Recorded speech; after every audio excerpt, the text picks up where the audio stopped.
Election commissioner Arun Goyal ने resign कर दिया है। इस रेजिग्नेशन ने इलेक्शन कमीशन ऑफ इंडिया की इंडिपेंडेंसी ट्रांसपेरेंसी को लेकर कई क्वेश्चन खड़े कर दिए हैं। ये resignation just before the day of announcement of Lok Sabha election से पहले हुआ है। इस रेजिग्नेशन से अब इलेक्शन कमीशन में only 1 member chief election commissioner Rajiv Kumar ही बचे हुए हैं एंड 2 पोस्ट अब वैकेंट है क्योंकि last year already 1 member of election commission retire हो चुके हैं। एंड इसीलिए और ज्यादा कंसर्न की बात है क्योंकि वर्ल्ड्स मोस्ट पॉपुलेटेड कंट्री में इलेक्शंस कंडक्ट होने वाले हैं and there is 1 member in election commission to regulate them. Now question आता है कि अरुण गोयल के रेजिग्नेशन ने ईसी की इंडिपेंडेंसी पर क्यों क्वेश्चन खड़े कर दिए हैं। Actually last year chief election commissioner and election commissioner appointment condition of services and term of office bill 2023 parliament के द्वारा पास किया गया था।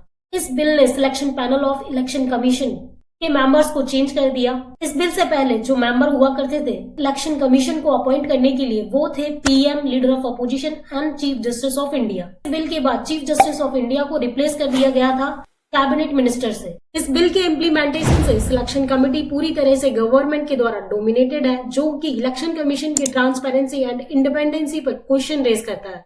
इसके अलावा इसके साथ साथ और भी चेंजेस किए गए हैं, जैसे कि salary of chief election commissioner and election commissioners की कैबिनेट सेक्रेटरी के इक्विवेलेंट कर दी गई है और इसे फिक्स किया जाता है गवर्नमेंट के द्वारा upon the recommendation of central पे कमीशन। इसीलिए भी यह bill independency of election commission of India को अंडरमाइन करता है।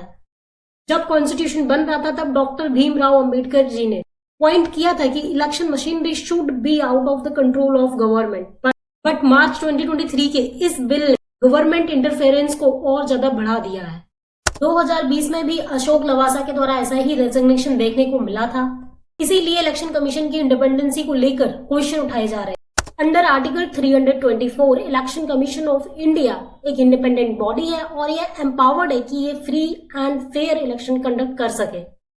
अब तक के जितने भी इलेक्शंस रहे हैं उनमें सबसे ज्यादा चैलेंजिंग इलेक्शंस है 1951 के जनरल इलेक्शंस, बिकॉज उस टाइम पर only 1 member chief election commissioner ने ही सारे इलेक्शंस को होल्ड किया था, हैंडल किया था। नाउ अब देखना ये है कि क्या 2024 के इलेक्शंस भी ऐसे ही होने वाले हैं under the only 1 member chief election commissioner. Basically बोला ये गया है कि मिड मार्च में पीएम मीटिंग कर सकते हैं इलेक्शन कमीशन की इन वैकेंट पोस्ट को फिल करने के लिए। For more video subscribe impulse union education. Thank you.